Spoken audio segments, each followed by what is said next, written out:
हाय नमस्कार मित्रांनो, मी प्रकाश Gudekar, fitness coach. आज पुन्हा एकदा नवा विषय आणि नवी चर्चा. तर मित्रांनो, आजचा जो चर्चेचा माझा विषय आहे तो फार महत्त्वाचा आहे. रादर माझे सगळेच व्हिडिओज म्हणजे फिटनेस क्षेत्रातले सगळे माझे आत्तापर्यंतचे जे काही टॉपिक आहेत ते सायंटिफिकली परिपूर्ण आणि सक्षम असे मी फार सोप्या आणि साध्या भाषेमध्ये मी तयार केलेले आहेत. माझा हेतू तोच आहे की आपल्यापर्यंत एक ॲथेंटिक आणि एज्युकेशन आपल्यापर्यंत फार सोप्या भाषेमध्ये पोहोचावं. तर त्याच अनुषंगाने आज आपण हा आजचा व्हिडिओ बनवणार आहोत. त्या टॉपिकचं नाव तुम्ही नीट लक्षात घ्या की प्रोटीनच्या जास्त आहाराचे शरीरावर परिणाम होणार नाहीत का, हा आहे आजचा आपल्या चर्चेचा विषय. तर आपण लक्षात घ्या की कोणत्याही गोष्टीचा अतिरेक हा शरीरासाठी हा वाईटच, मग तो जास्तीचा व्यायाम असेल किंवा जास्तीचं न्यूट्रिशन असेल. तर आज आपण त्याच्या पाठीमागे काय कारणे आहेत ते आपण नीट बघूया. तर मित्रांनो, चर्चेला आपण सुरुवात करूया. ॲज अ फिटनेस कोच फार जबाबदारीने बोलते मी. होय, 100% आपल्या शरीरावर परिणाम हा होणार. म्हणूनच आज आपण जास्त प्रोटीनयुक्त आहाराबद्दल बोलणार नाही आहोत. आपण फक्त चर्चा करणार आहोत की प्रोटीनची गरज पूर्ण करण्याबाबत.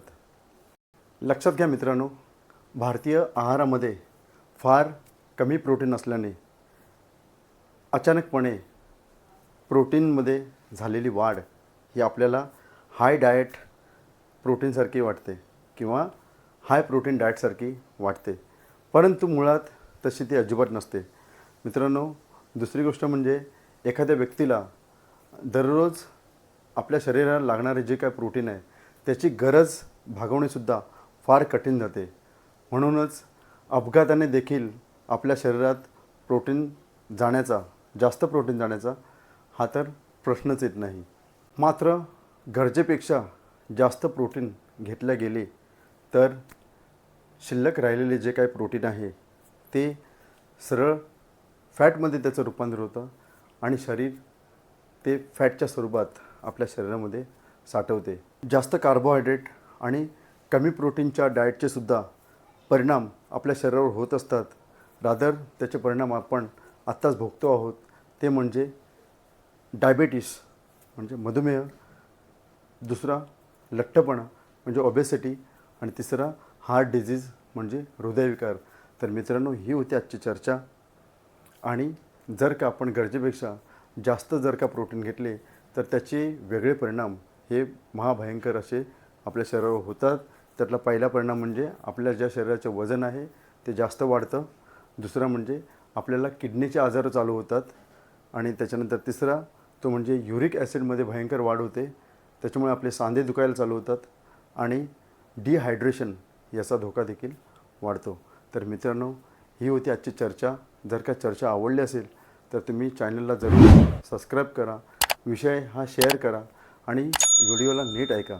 माझा हेतू तोच आहे की आपल्यापर्यंत ॲथेंटिक आणि एज्युकेशनल ही परिपूर्ण अशी माहिती आपल्यापर्यंत पोचावी.